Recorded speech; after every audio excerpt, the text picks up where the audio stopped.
राम नारायण राम आजिर परिप्रेक्षित यह अत्यंत आवश्यक जे मनीष निजर स्वभाव परिवर्तन करंतु जेपरी एही पृथ्वी रे समस्ते समान भावरे बसी पारिबे। केही काहारी सहित भेदभाव करिबा उचित नुहे, ईर्ष्या करिबा उचित नुहे, किंबा एकाठी एक अन्य को दबाइबा उचित नुहे। एकाठी मिसी एकाठी मिली समस्ते प्रेमरे रहिबा उचित।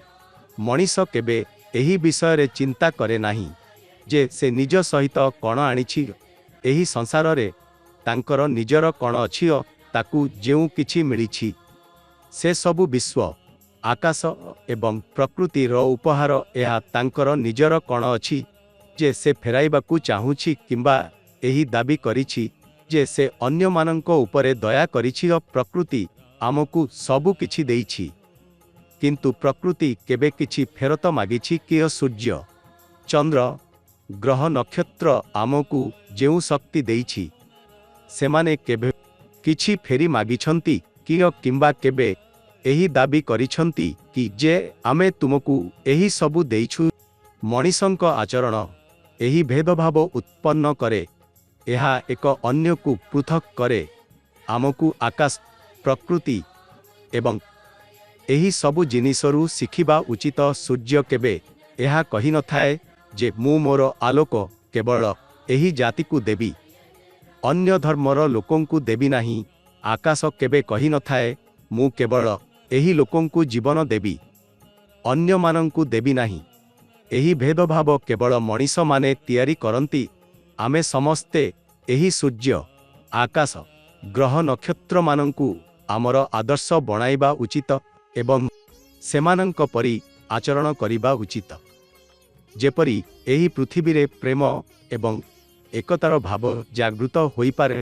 प्राचीन कालरे प्रत्येक लोक कहुथिले जे कर्म ही आमर धर्म। जेउ धर्म ग्रंथ खोली पढ़िले मध्य एही उल्लेख मिलिब। आमर महागुरु बालक ब्रह्मचारी जी कहंती जे कर्म केवल मनीष करंती नाही बरं सृष्टि आमकू ताहा दिए जिए आमकू एठी पठाइछि सेही सृष्टि एही प्रकृति। आमे समस्ते प्रकृतिर अंश। मनीषंक पाखरे आजी जेउ किछि अछि से सबु आकाश एवं प्रकृतिर देय। आकाश पृथ्वी जल वायु एवं ऊर्जा एही पंचभूतरु सबु किछि गठित।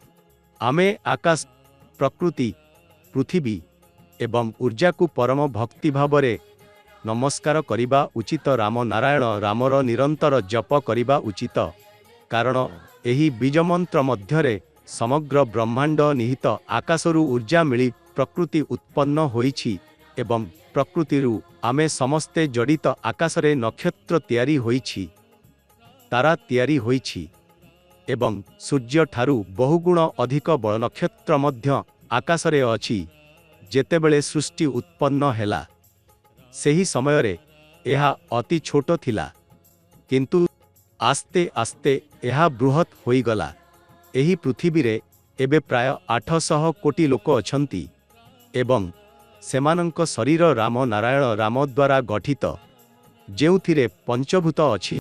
एही पंचभूत द्वारा आमे ऊर्जा पाउछु, विवेक पाउछु। एही विवेक आमकु जीवनर एक सठिक अर्थ बुझाए। आमे आत्मचिंतन करिबा उचित, आमर अंतर्मनर कथा सुनिबा उचित एवं राम नारायण रामर जप करिबा उचित, कारण एही नाम आम जीवनर उद्धार करे।